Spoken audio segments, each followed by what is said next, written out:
कक्षा 10 प्रश्नावली 4.2 द्विघात समीकरण से संबंधित सवाल है, जिसमें पहला सवाल दिया गया गुणनखंड विधि से निम्न द्विघात समीकरणों के मूल ज्ञात कीजिए। यहाँ हमें गुणनखंड मेथड लगाना है, तो हम सवाल हल करते हैं। पहला सवाल हमें दिया x² माइनस 3x माइनस 10 बराबर 0। यहाँ हमें देखना है, इसे सोल्व करने से पहले हम कुछ समझ लें। तो यहाँ हम समझने के लिए a बराबर लिखता हूँ मैं x² का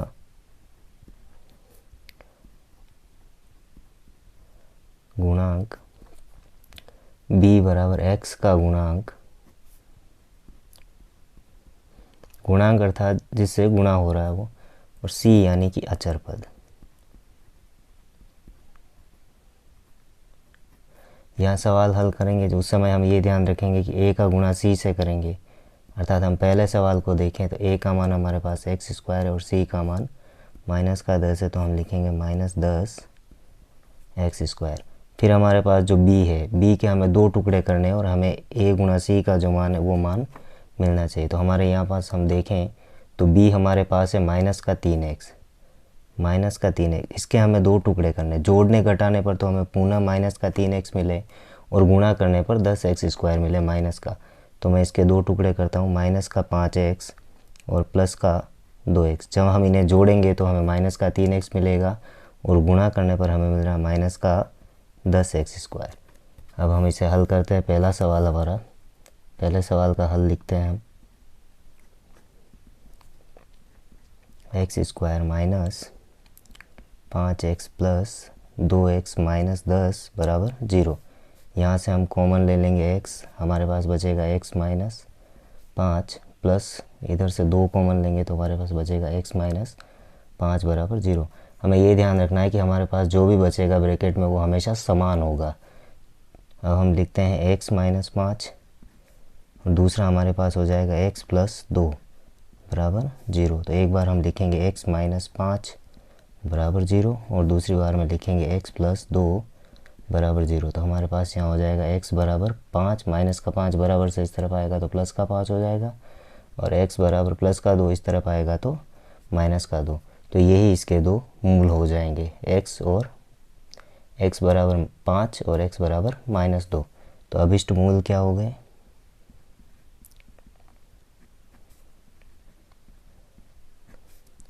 पाँच और माइनस 2। इसी प्रकार से हम दूसरा सवाल देखें तो हमारे पास दे रखा है 2x² प्लस x माइनस 6 बराबर 0। तो हम इसे हल करते हैं। हमारा दूसरा सवाल है 2x² प्लस x माइनस 6 बराबर 0। हम इसी ट्रिक को ध्यान में रखते हुए इसके भी टुकड़े करेंगे। a का गुणा c से करेंगे तो हमारे पास हो जाएगा माइनस का 12x²। फिर हम उसके दो टुकड़े करेंगे, तो यहाँ हम लिख देते हैं 2x² गुणा माइनस 6 यानी कि माइनस का 12x²। अब हमारे पास b का मान है x से x के हम दो टुकड़े करें तो हम लिख सकते हैं माइनस का 4x प्लस का 4x और माइनस का 3x। तो हमारे पास प्लस का 1x बच जाएगा और गुणा करने पर हमारे पास माइनस का 12x² हो जाएगा। तो हम यहाँ इसे हल करते हुए लिखें 2x² plus 4x minus 3x minus 6 equal to 0। 2x यहाँ हमारा कॉमन आ जाएगा, हमारे पास बचेगा x प्लस 2, माइनस के 3 कॉमन आ जाएंगे और हमारे पास बचेगा x प्लस 2 बराबर 0। तो एक तो हमारे पास हो गया x प्लस 2 और एक हमारे पास हो गया 2x माइनस 3 बराबर 0। तो हम इसे आगे लिखेंगे, हम लिखेंगे x प्लस 2 बराबर 0 और 2x माइनस 3 बराबर 0। यहाँ से हमें x का मान मिल जाएगा x बराबर माइनस 2 और यहाँ से 2x बराबर आपका 3 और x बराबर 3/2। तो अभिष्ट मूल हो जाएंगे हमारे पास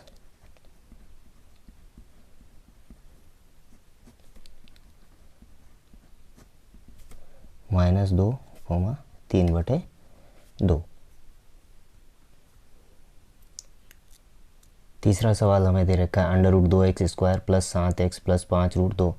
हम उसी तरीके से a इंटू सी करेंगे और फिर b के दो टुकड़े करेंगे।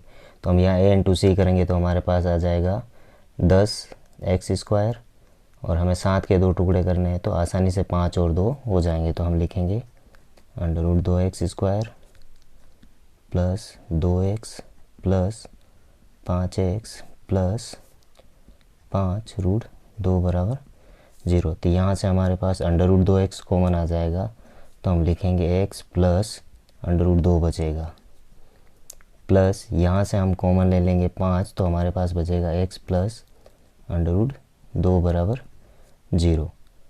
तो हमारे पास x प्लस √2 और दूसरा हो जाएगा √2x प्लस 5 बराबर 0। तो हम लिखेंगे x प्लस √2 बराबर 0 और √2x प्लस 5 बराबर 0। तो यहाँ हमारे पास x बराबर मिल जाएगा माइनस का √2 और यहाँ से √2x बराबर -5 और x बराबर -5 बटे √2। तो अभिष्ट मूल हमारे पास हो जाएंगे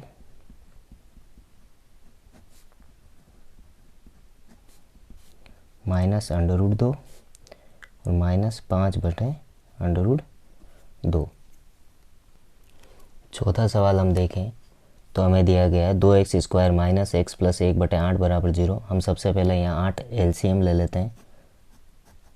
तो 8 एलसीएम ले लिया हमने। अब हमारे पास हो जाएगा 2 गुणा 8 एक्स स्क्वायर माइनस का 8x और प्लस 1 बराबर 0। यहाँ हो जाएगा 16x square minus 8x plus 1 बराबर 0। इस तरफ 8 भाग हो रहा है, तो जब उस तरफ जाएगा तो वो गुणे में चला जाएगा, तो हम लिखेंगे 0 गुणा 8, तो हमारे पास हो जाएगा 0। हमारा समीकरण बन गया 16x square minus 8x plus 1 बराबर 0। हमें वही a इंटू सी और b के 2 टुकड़े करने हैं, तो हम यहाँ b के 2 टुकड़े करेंगे। हम लिखेंगे 16x square minus 4x plus 1 बराबर 0। यहाँ से हम कॉमन लेंगे तो 4x हमारे पास कॉमन आ जाएगा और जो बचेगा वो बचेगा 4x माइनस 1। यहाँ से माइनस का 1 कॉमन आ जाएगा, हमारे पास बचेगा 4x माइनस 1 बराबर 0।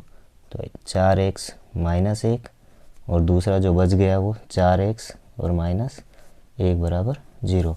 तो हम लिखेंगे 4x माइनस 1 बराबर 0 और 4x माइनस 1 बराबर 0। तो यहाँ से हम लिखेंगे 4x बराबर 1, तो x बराबर 1 बटे 4। और यहाँ पर ऐसा ही हमारे पास हो रहेगा 4x बराबर 1 और x बराबर 1 बटे 4। तो अभिष्ट मूल हमारे पास हो जाएंगे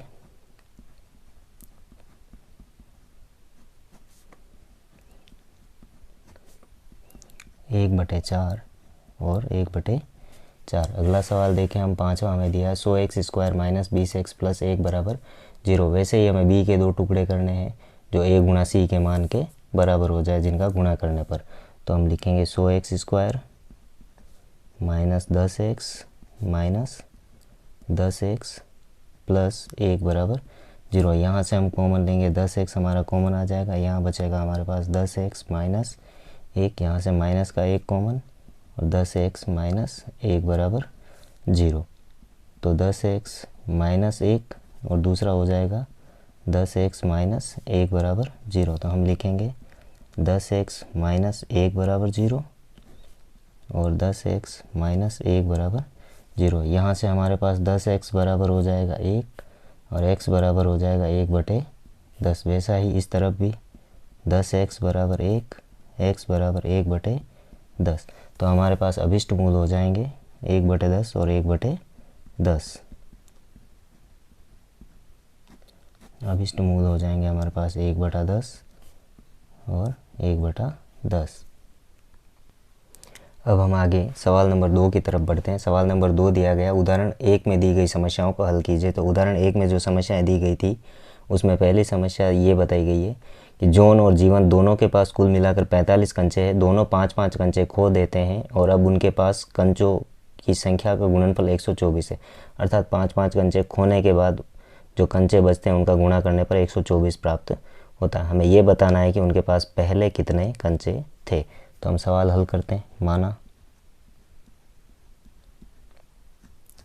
जॉन के पास कंचे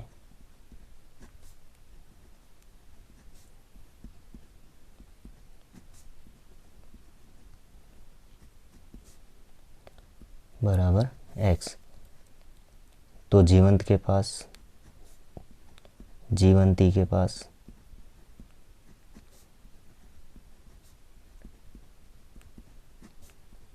क्योंकि दोनों का योग 45 था तो 45 में से x को घटा दूं, वो जीवंती के पास बच जाएंगे, यानी कि 45 माइनस एक्स। फिर दूसरी कंडीशन लागू हो जाती है कि 5 कंचे खोने पर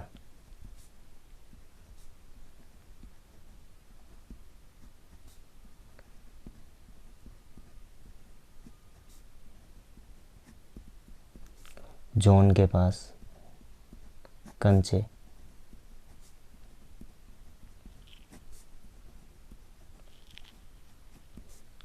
5 खो दिए, x थे x माइनस 5, और जीवंती के पास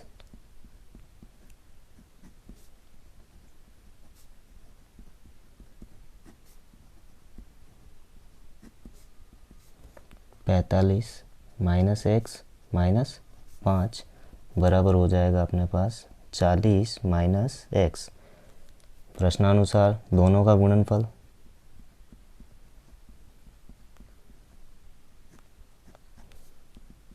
यानी कि x माइनस 5 का गुणा 40 माइनस एक्स से करने पर दोनों का गुणनफल जो है वो हमारे पास हो जाता है 124। हम देखेंगे x का गुणा भी इन दोनों से करना और माइनस 5 का गुणा भी इन दोनों से करना, तो x का गुणा 40 से करने पर हमारे पास हो जाएगा 40x, और x का गुणा माइनस एक्स से करने पर माइनस का एक्स स्क्वायर। 5 का गुणा 40 से करने पर, क्योंकि माइनस का 5 है इसलिए माइनस के 200, और माइनस 5 का गुणा माइनस एक्स से करने पर तो माइनस गुणा माइनस प्लस हो जाता है, तो प्लस का 5x बराबर 124। अब हम इसे आगे लिखें, 40 और 5 दोनों प्लस के इसलिए टोटल होकर हो गए 45x माइनस का एक्स स्क्वायर माइनस के 200। हम 124 को इस तरफ ले जाएंगे तो माइनस के 124 हो जाएंगे और बराबर 0। अब हम पहले क्रम से लिख लें, तो minus x square plus 45x, दोनों संख्या माइनस की इसलिए जुड़कर माइनस के 324 बराबर 0। हम यहाँ पर इस पूरे समीकरण को माइनस से गुणा कर देते हैं, तो जो माइनस की संख्या है वो प्लस में चली जाएगी और जो प्लस की है वो माइनस में बदल जाएगी, अर्थात ये एक्स स्क्वायर प्लस का हो जाएगा, माइनस का 45x हो जाएगा और प्लस का 324 बराबर 0। यहाँ से हमें फिर वही b के 2 टुकड़े करने हैं, तो हम आगे इसके 2 टुकड़े करते हैं। 45 के 2 टुकड़े करेंगे हम, जिसका गुणा करने पर हमें 324 मिलेगा, तो वो टुकड़े हमारे पास होंगे 36 और 9। तो हम लिखेंगे एक्स स्क्वायर माइनस का 36x माइनस का 9x प्लस 324 बराबर 0। यहाँ से हम x कॉमन लेते हैं तो हमारे पास बचेगा x माइनस 36, यहाँ से माइनस 9 कॉमन लेंगे हमारे पास बचेगा x माइनस 36 बराबर 0। तो हम लिखेंगे x माइनस 36 और x minus 9 equal to 0। x minus 36 equal to 0 और x माइनस 9 इक्वल टू 0। यहाँ से x इक्वल टू 36 और यहाँ से x इक्वल टू 9, अर्थात जॉन के पास या तो 36 कंचे थे या 9 कंचे थे, और जीवंती के पास भी, अगर जॉन के पास 36 थे तो जीवंती के पास 9 थे, और जॉन के पास 9 थे तो जीवंती के पास 36 थे। तो हम लिख सकते हैं जॉन व जीवंती के पास क्रमशः कंचे, जॉन व जीवंती के पास क्रमशः कंचे 36,9 या 9,36। अगली उसी सवाल का जो अगला सवाल है उसमें दिया गया, एक कुटीर उद्योग में एक दिन में कुछ खिलौने निर्मित करता है। प्रत्येक खिलौने का मूल्य जो है वो ₹55 में से एक दिन के निर्माण किए गए खिलौनों की संख्या को घटाने से प्राप्त संख्या के बराबर है। किसी एक दिन कुल निर्माण लागत 750 थी, हमें उस दिन निर्माण किए गए खिलौनों की संख्या ज्ञात करनी है। तो हम लिखेंगे माना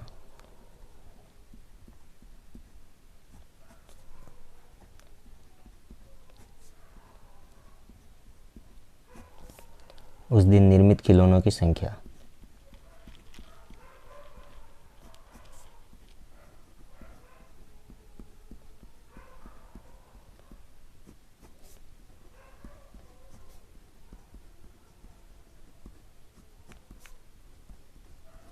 एक्स। तो प्रत्येक खिलौने की लागत कितनी हो जाएगी?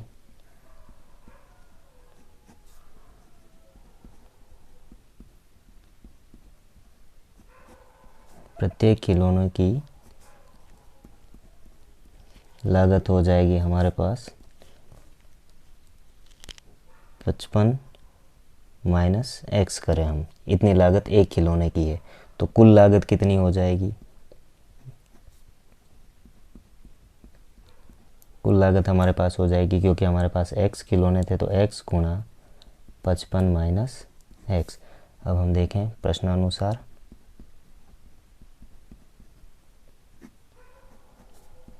तो हमारे पास हो जाएगा एक्स गुणा 55 माइनस एक्स, कुल लागत बताइए उसने 750।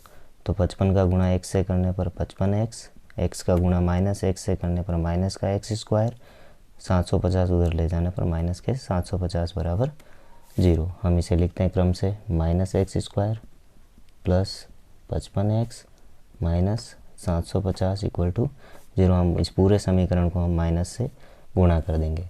जब हम इसे माइनस से गुणा करेंगे तो हमारे पास आ जाएगा एक्स स्क्वायर माइनस का 55x प्लस का 750 बराबर 0। यहाँ फिर से हमें a गुणा c करके b के दो टुकड़े करने हैं।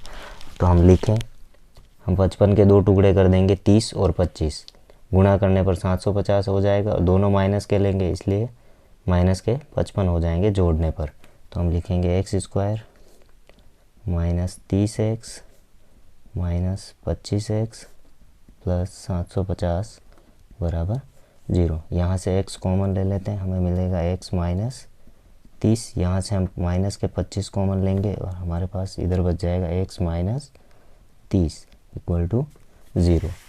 हम आगे लिखें x माइनस 30 और x माइनस 25 बराबर 0। तो x माइनस 30 बराबर 0 और x माइनस 25 बराबर 0। यहाँ से x की वैल्यू मिलती है हमें 30 और यहाँ से x की वैल्यू मिल जाएगी हमें 25। अर्थात खिलौनों की अभिष्ट संख्या या तो 30 है या 25 है। तो हम लिखेंगे अभिष्ट खिलौनों की संख्या।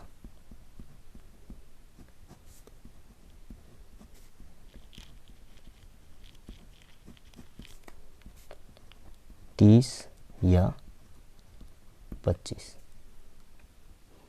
अगला सवाल हमें दिया है, ऐसी दो संख्याएं ज्ञात कीजिए जिनका योग 27 और गुणनफल 182 हो। तो हम जैसे हमने पहले सवाल किए उसी तरीके से लिखेंगे। हम लिखेंगे माना पहली संख्या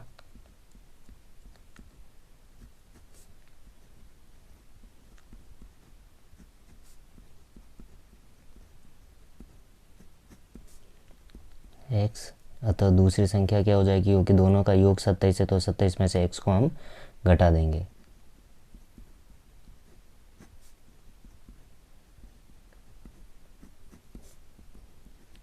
सत्ताईस माइनस एक्स। प्रश्नानुसार इन दोनों का गुणनफल 182 है।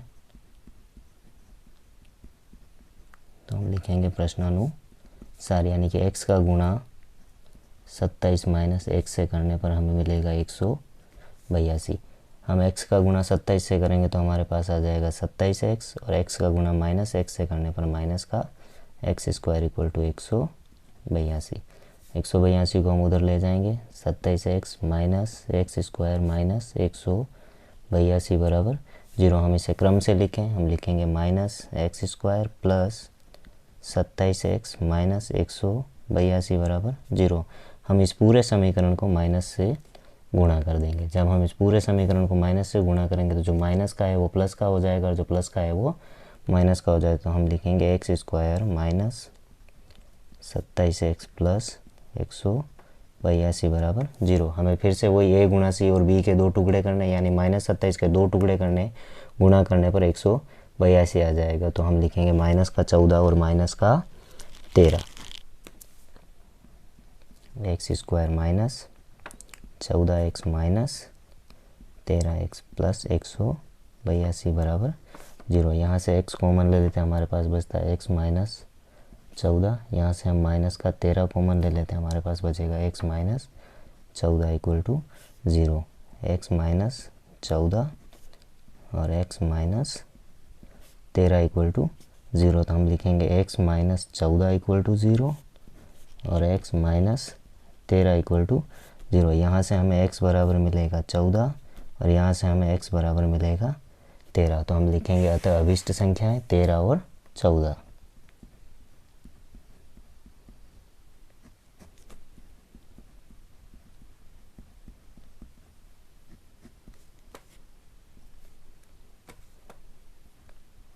तेरह व 14।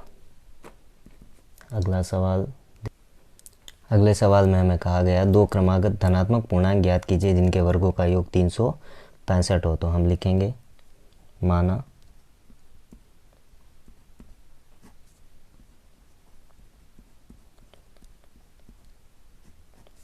क्रमागत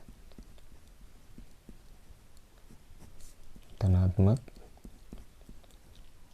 पूर्णांक x व x प्लस 1। क्रमागत का इसलिए हम जो भी संख्या होती है उसमें एक आगे का जोड़ देते हैं।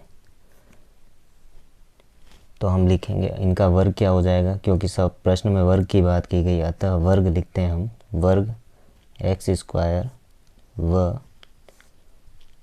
x प्लस 1 का होल स्क्वायर। यहाँ जब हम x प्लस 1 का होल स्क्वायर सोल्व करेंगे तब हम सर्व समीकरण का प्रयोग करेंगे a प्लस बी का होल स्क्वायर, जिसे हम कहते हैं a square plus 2ab plus b square. इस सर्व समीकरण से चलने पर इसको हम हल करेंगे तो हमारे पास क्या हो जाएगा, x square plus 2x plus 1 का स्क्वायर 1। अब हम क्या प्रश्नानुसार लिखते हैं,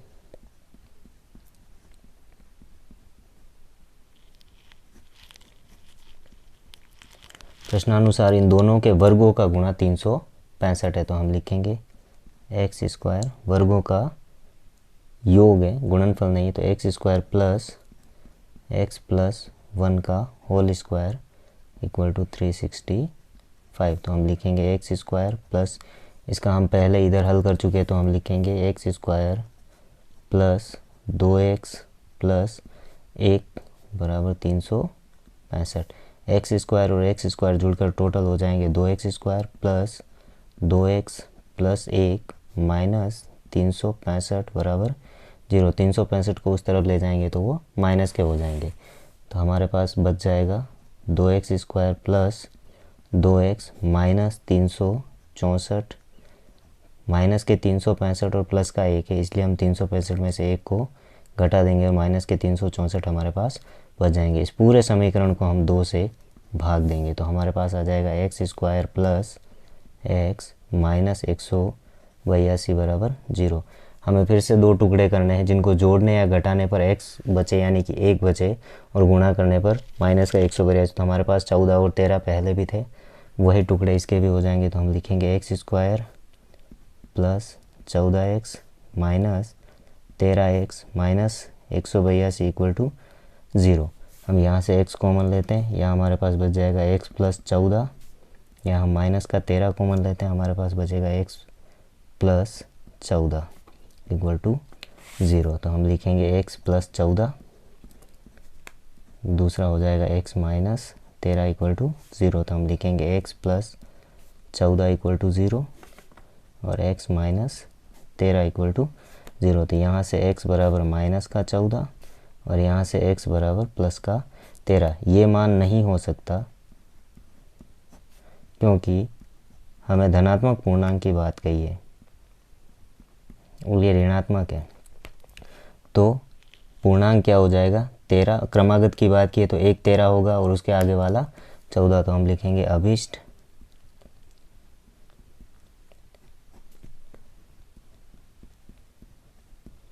पूर्णांक हमारे पास हो जाएगा 13 और 14।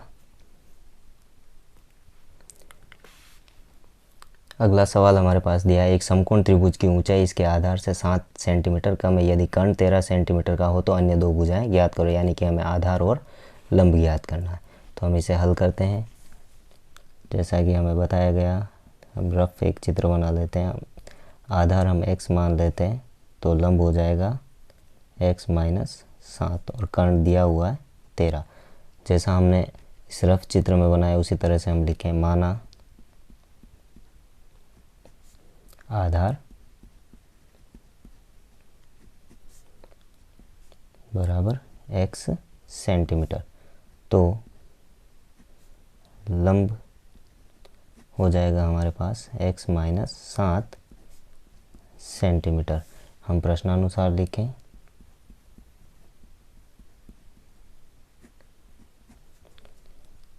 यानी कि x square plus x minus 7 का स्क्वायर इक्वल टू 13 का स्क्वायर। ये मैंने लिखा पाइथागोरस ट्रिक से।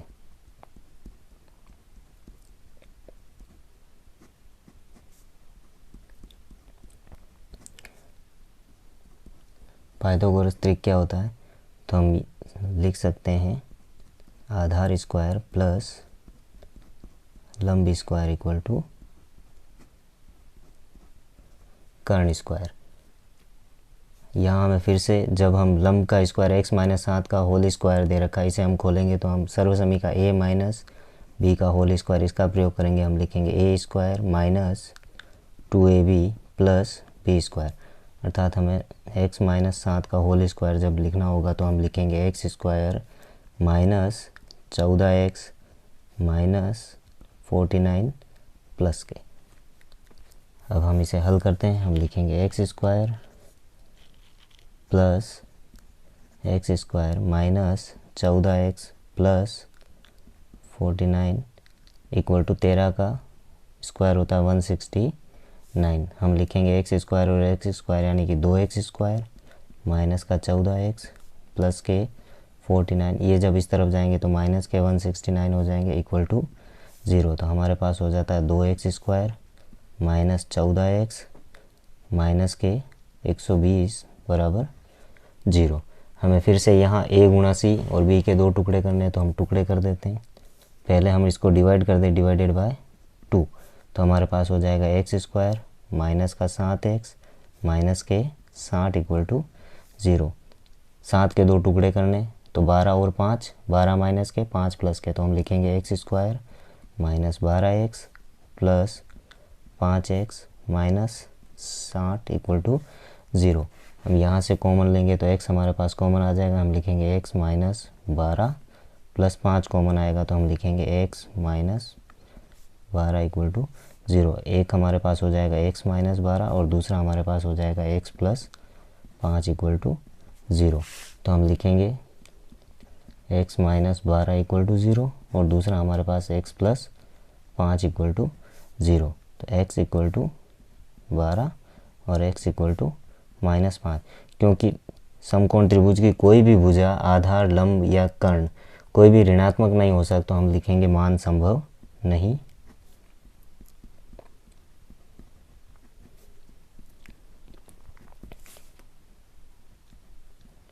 तो अभिष्ट अन्य भुजाएं क्या हो जाएगी,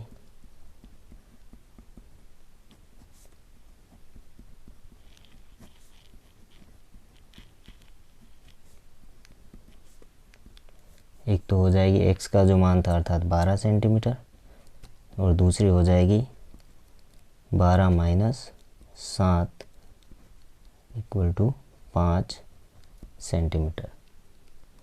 अगला सवाल हमें दिया गया, एक कुटीर उद्योग एक दिन में कुछ बर्तनों का निर्माण करता है। एक विशेष दिन यह देखा गया कि प्रत्येक नग की निर्माण लागत उस दिन के निर्माण किए गए बर्तनों की संख्या के दुगुने से 3 अधिक थी। यदि उस दिन की कुल निर्माण लागत 90 रुपये थी तो कितने बर्तन बनाए गए और कितने रुपए प्रत्येक नग की लागत थी। हमें ये दोनों ज्ञात करने, तो हम लिखेंगे माना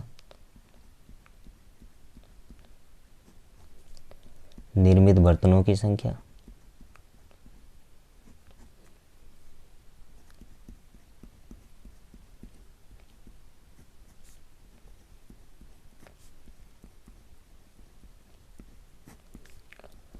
बराबर x। अतः प्रत्येक नग की लागत क्या हो जाएगी,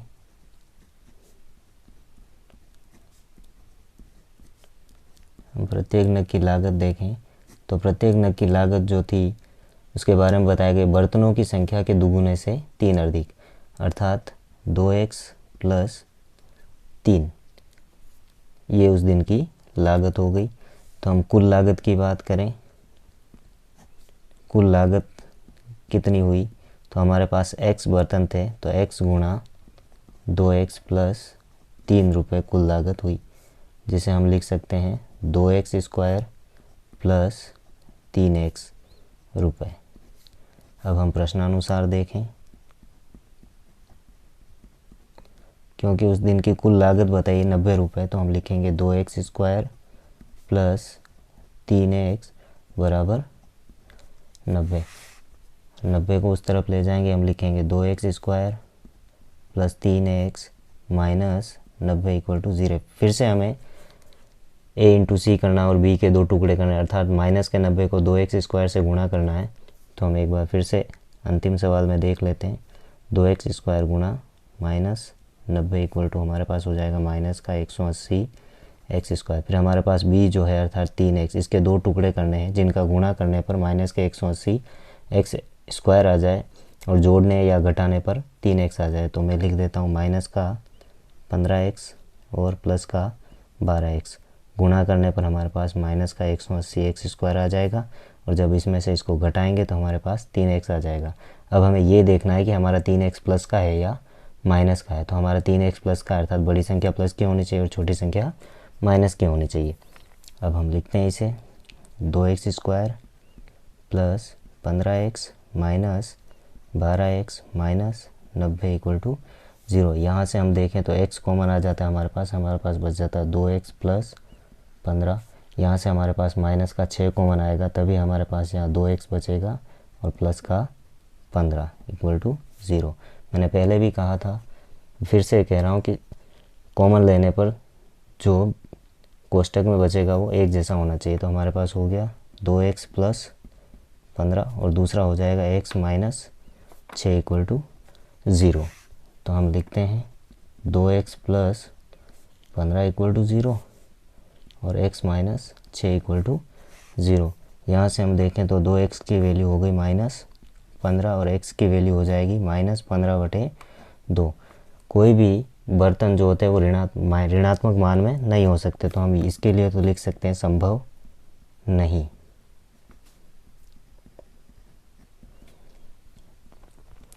अर्थात x बराबर 6।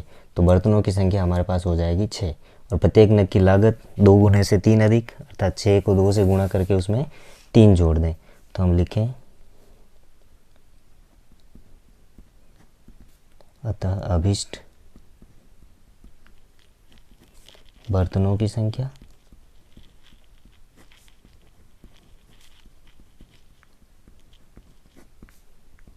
बराबर 6 व प्रत्येक नग की लागत